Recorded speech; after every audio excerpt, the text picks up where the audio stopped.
के आशाओं के केंद्र परम आदरणीय राव साहब यादवेंद्र सिंह जी हमारे बीच उपस्थित मुकाबली के प्रत्याशी रहे परम आदरणीय कन्हैयाराम लोधी जी, आदरणीय राजेंद्र लोधी जी, हमारे साथ मंच पे उपस्थित हमारे अशोकनगर के विधानसभा प्रत्याशी परम आदरणीय हरिबाबू राय जी, हमारे बीच उपस्थित कोलारस विधानसभा के कांग्रेस पार्टी के प्रत्याशी परम आदरणीय दादा बैजनाथ सिंह यादव जी, हमारे बीच उपस्थित जो आज भाजपा छोड़ के कांग्रेस में आए हैं और जिन्होंने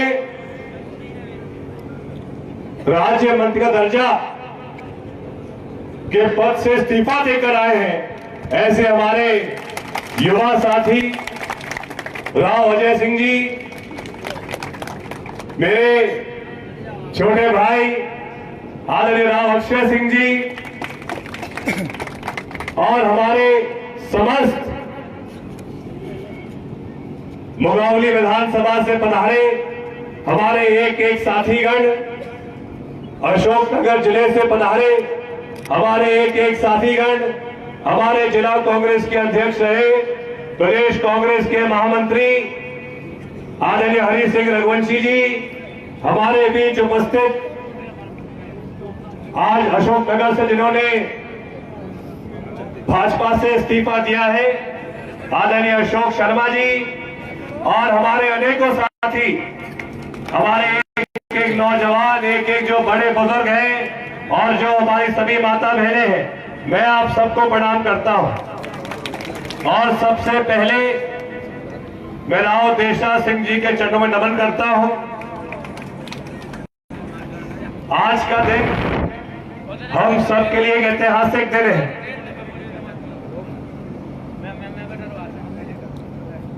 आज जनता इस बात को याद रख रही है कि पिछले 10 साल से मुगावली विधानसभा में राव देशा सिंह जी के परिवार से विधायक नहीं है, लेकिन जब यहां दिग्विजय सिंह जी नहीं पहुंच पाए थे, जब हम सब मंच पे मौजूद थे, तो हजारों की संख्या में जो आज लोग भाजपा छोड़ के कांग्रेस में आए हैं, वो इस बात का प्रतीक है कि राव परिवार ऐसा परिवार है जो विधायक पद के बिना भी इतना ताकतवर और प्रभावशाली है, जिसका संपर्क, जिसका संबंध मुकाबली अशोकनगर के एक एक परिवार के साथ है, एक एक व्यक्ति के साथ है। और ये संबंध और ये सम्मान एक व्यक्ति का, एक परिवार का तभी बनता है जब उस परिवार के लोग निस्वार्थ रूप से जनता की सेवा करते हैं। मुझे राव अजय बता रहे थे कि अमरोद ऐसा कस्बा है जो आता है मुकाबली विधानसभा से 1 किलोमीटर दूर अशोकनगर विधानसभा लगती है, 1 किलोमीटर दूर चंदेरी विधानसभा लगती है। तीनों विधानसभाओं का संगम अमरोद में होता है और टिकट डिक्लेयर होने के बाद भी पहली सभा कांग्रेस की अमरोद में हो रही है। आप सबसे मैं अर्ज करना चाहता हूं, मैं भी मंच पे विचार कर रहा था कि आज जो लोग मंच पे बैठे हैं 2018 में क्या हमने कभी सपना देखा होगा कि हम सब लोग एक मंच पे बैठे होंगे। आज से 5 साल पहले बहुत अलग परिस्थितियां होती थी। इस क्षेत्र में जो कांग्रेस का नेतृत्व था वो कहीं और करता था, लेकिन 2020 मार्च में सिंधिया जी पार्टी छोड़ के चले गए। उनके साथ हमारे जिले के 2 विधायक पार्टी छोड़ के चले गए। मैं उसमें विचार करता था कि आखिर इन्होंने ऐसा क्यों किया। आखिर सरकार हमारी चल रही थी, क्या गलती कमलनाथ जी की थी? लेकिन मुझे आज विश्वास हो गया है जो ईश्वर करता है अच्छे के लिए करता है। शायद वाकई बिहारी जी की इच्छा थी कि हम सब परिवार को साथ रहना है आगे के लिए, भविष्य के लिए। बोलो राधे राधे। और मैं आपको आज इतना कह सकता हूं, जब तक ये जान है राघवगढ़ और अमरोद परिवार सदैव साथ रहेगा। मैं आपसे ये बात अर्ज करना चाहता हूं, आने वाले 28-29 दिनों में पूरा मध्य प्रदेश नहीं पूरा देश ये चुनाव देखेगा। ये बात सही है कि 3 साल पहले एक गुट कांग्रेस से भाजपा में गया था, और ये बात भी सही है कि 6 महीने पहले राव यादवेंद्र जी के साथ में भी, और आज भाई साहब जी के साथ में और राव अजय जी के साथ में भी अनेकों लोग भाजपा छोड़ के कांग्रेस में आए हैं। लेकिन 2020 के विषय में और आज के विषय में अगर सबसे बड़ा अंतर है तो सबसे बड़ा अंतर यह है कि जो लोग 2020 में कांग्रेस से भाजपा में गए थे वो तो सौदे के आधार पर गए थे। वो लोग तो जनता के मत को बेचकर पार्टी बदले थे, जनता को धोखा देकर पार्टी बदले थे। लेकिन चाहे राव यादवेंद्र जी हो, चाहे भाई साहब यादव हो, या फिर राव अजय जी हो, इन लोगों ने पार्टी बदली है, लेकिन इन लोगों ने बिना कोई शर्त के कांग्रेस में शामिल हुए, बिना कोई सौदे के कांग्रेस में शामिल हुए। यही सबसे बड़ा परिवर्तन इनमें और उनमें है। राव यादवेंद्र जी हमारे यहाँ के वर्तमान के मंत्री के बारे में बात कर रहे थे। धंधे चल रहे हैं रेत के, रेत तो छोड़ो, गरीबों का अनाज भी नहीं छोड़ा। मैं तो मन में विचार कर रहा था कि हमारे दोनों जिलों में, जो जिले पहले एक होते थे, 2 मंत्री हैं, और दोनों एक बमोरी के और एक मुंगावली के हैं, और परिस्थितियां ऐसी बन गई, दोनों की एक जैसी स्थिति हो गई। फोटो आ रहे हैं, वीडियो आ रहे हैं, क्या चर्चा मुझे नहीं पता, मुझे जानकारी नहीं है सब चीजों के बारे में। जनता तो एक ही बात कह रही है, ये कैसा राज है भाजपा का, जनता खौफ में, मंत्री मौज में। ये भी एक अद्भुत बात कि अब समय आ गया है जब अशोकनगर का भविष्य, मुंगावली का भविष्य और चंदेरी का भविष्य आप सबके हाथों में।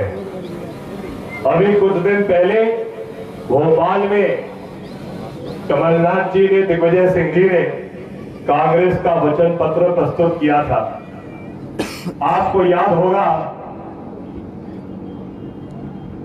कांग्रेस के 15 महीने में हमने शुरुआत कर्ज माफी की थी, और मुझसे बहुत लोग पूछते हैं कि आखिर उद्देश्य क्या था कर्ज माफी का। आप आज देखिए, चाहे बात चंदेरी की हो, अशोकनगर की हो, मुंगावली की हो, गुना जिले की हो, कोलारस की हो, जिन जिन किसानों के खाते सहकारी बैंक में है, जब समय आता है केसीसी की राशि जमा करने का तो बहुत दबाव आता है। लेकिन जब किसान जाता है सहकारी बैंक में और 0% पर ब्याज के आधार पर जब वो नकदी पैसा मांगता है सहकारी बैंक में, तो क्या किसी को मिलता है क्या? आज ये स्थिति बन गई है गुना जिले में, अशोकनगर जिले में, शिवपुरी जिले में और ग्वालियर जिले में, कि इन चारों जिलों में पूरे सहकारी बैंक ठप हो चुके हैं, बैठ चुके हैं। और ये क्यों हुआ है? इसलिए हुआ है क्योंकि चंदेरी सहकारी बैंक में जो दलाल भाजपा के थे उन्होंने वहां पर 120 करोड़ का गबन किया। जो कर्मचारी कोलारस सहकारी बैंक में थे शिवपुरी में, उन्होंने 120 करोड़ रुपए का गबन किया। और वो किसका पैसा था? किसान का पैसा था। आपको याद होगा जब सरकार कांग्रेस की होती थी, दिग्विजय सिंह जी मुख्यमंत्री होते थे, तो हर 5 साल चुनाव होते थे सहकारी बैंक के। होते थे नहीं होते थे? चुनाव होते थे सोसाइटियों के, चुनाव होते थे मंडियों के। लेकिन भाजपा के राज में पिछले 10-12 साल से ना चुनाव हुए मंडी के, ना चुनाव हुए सहकारी बैंक के, ना चुनाव हुए सोसाइटियों के। और आप स्वयं कल्पना कीजिए कि अगर चुनाव होते तो सहकारी बैंक पर कौन हावी होता? किसान हावी होता। अगर चुनाव सोसाइटी के होते तो सोसाइटी पर कौन हावी होता? अगर चुनाव मंडी के होते तो मंडी पर कौन हावी होता? किसान होता। लेकिन अगर चुनाव नहीं हो रहे तो पिछले 10-12 साल से मंडी पर, सोसाइटी पर, सहकारी बैंक पर कौन हावी है? भाजपा के दलाल हावी। और आज इसलिए नौबत आई। तो हमारी सोच यही है, कर्ज माफी जब होगी तो उससे जो शेष राशि रह गई है, जो गायब हो चुकी है, जो बकाया किसान का है, जब उसकी पूर्ति होगी तो पुनः हमारे सहकारी बैंक जीवित होंगे, किसान के हाथ में नई शक्ति आएगी। और इस बात तो हमने ये भी तय किया है कि हम सिर्फ किसानों के हित के लिए कर्ज माफी तक सीमित नहीं रहेंगे। हमने इस बार 3 दिन पहले ऐलान किया है, सरकार जैसे 1 महीने बाद कांग्रेस की बनेगी तो पूरे मध्य प्रदेश में हर किसान की गेहूं की खरीदी 1900 में नहीं 2600 में की जाएगी। ये हमारा वचन है कि किसान को है। और उसके साथ साथ क्योंकि अशोकनगर में तो काफी धान की फसल भी होती है, तो कांग्रेस पार्टी ने इस बार वचन दिया है कि धान की खरीदी भी 2500 रुपए में की जाएगी। इसके अलावा हमने इस बार ऐलान किया है, क्योंकि अभी समय सीजन का आ गया है, जो भी पुराने कृषि के बकाये हैं वो पूरे माफ किए जाएंगे और 5 हॉर्स पावर तक बिजली का बिल माफ किया जाएगा। 10 हॉर्स पावर तक भी किसानों को आधे बिजली के बिल दिए जाएंगे। ये क्रांतिकारी योजना है जिसके माध्यम से हर परिवार को, हर किसान को लाभ मिलेगा। आखिरी में मैं 2 शब्द कहना चाहता हूं लाडली बहना योजना के बारे में। चर्चा है आज आम जनता में, शिवराज सिंह चौहान जी 18 साल से मुख्यमंत्री रहे, लेकिन 18 सालों में मामू को कभी लाडली बहनों की याद नहीं आई। अब जब उनको लगा जमीन फिसल रही है पैरों के नीचे से, लाडली बहना याद आ गई। पहले कहा कि हर माता, हर बहन को लाभ मिलेगा, फिर शर्तें आ गई, कोई माता जिसकी उम्र 60 वर्ष से ऊपर की है उसको लाभ नहीं मिलेगा, कोई बहन जिसकी उम्र 23 वर्ष से कम की है उसको लाभ नहीं मिलेगा, जिसको पेंशन पहले से मिल रही है उसको सिर्फ 400 रुपए ऊपर से मिलेंगे। ऐसा कर करके परिणाम ये आया है कि मुश्किल से हर गांव में, हर पंचायत में 100 में से सिर्फ 30-40 माता बहनों को लाभ मिल रहा है। आज भी हर गांव में 70% माता बहनें ऐसी हैं जिनको लाडली बहना का लाभ नहीं मिल रहा है। और इसलिए कांग्रेस ने तय किया है कि कांग्रेस की सरकार नारी सम्मान योजना के अंतर्गत हर माता, हर बहन, चाहे उस बहन की उम्र 18, 19, 20, 21, 22 वर्ष की हो या फिर उस माता की उम्र 60 वर्ष के ऊपर की हो, कांग्रेस की सरकार हर माता, हर बहन को प्रति माह 1500 रुपए देगी, ये हमारा वादा है। लेकिन उसके साथ साथ रसोई गैस की टंकी भी हर परिवार को भाजपा के 1100 में नहीं बल्कि 500 रुपए में दी जाएगी। अब जैसे ये घोषणा हुई तो मामू भी चालू हो गए फेंकने में, वो भी देंगे, भाजपा देगी 450 रुपए में। और घोषणा की रक्षाबंधन के दिन, अब आप मुझे बताइए, मैं आप सबसे पूछता हूं, क्या मुगावली अशोकगंज चंदेरी के एक भी परिवार को रसोई गैस की टंकी 450 में मिली है क्या? और आखिर जो व्यक्ति बहनों से रक्षाबंधन के दिन, और आज तो व्हाट्सएप पे चल रहा है कि जब कोरोना काल था, जब लाडली बहनें खतरे में थी तो रसोई गैस 1150 रुपए में, और अब जब मामा खतरे में तो रसोई गैस 450 रुपए में। वाह मामा वाह। हमारा तो वचन है कि हमारी कोई योजना 3-4 महीने की नहीं रहेगी। जैसा कमलनाथ जी ने किया था, उन्होंने तत्काल मुख्यमंत्री बनने के बाद शुरुआत कर्ज माफी की थी। मुख्यमंत्री बनने के बाद तत्काल शुरुआत गौशालाओं की थी। मुख्यमंत्री बनने के बाद तत्काल बिजली के बिल घरों के 100 रुपए 100 यूनिट किए थे। और हमारा वचन है और आपसे मेरी प्रार्थना है, एक बार राव यादवेंद्र सिंह जी को 5 साल का मौका दीजिए। एक बार हरि बाबू जी को 5 साल का मौका दीजिए। हमारे चंद्री के क्षेत्र वैसे ही हमारे भारी मनोज जीत के आएंगे, और मुझे पूरा विश्वास है कि जो आज मैं माहौल देख रहा हूं, तीनों सीटों पर अशोकनगर में कांग्रेस की जीत होगी। और एक बार कमलनाथ जी को 5 साल का मौका दीजिए। हमारा आपको वचन है कि 5 साल के पूरे 60 महीनों में हमारी माता बहनों को प्रति माह राशि दी जाएगी, और प्रति माह हर परिवार को रसोई गैस की टंकी भी 500 में दी जाएगी। ये कांग्रेस का वचन आप सबको है। और आखिर जब हमने बात लाडली बहनों की है, लाडली जवाई हमारे बहुत सारे यहाँ उपस्थित हैं, आपकी बात भी जरूरी है।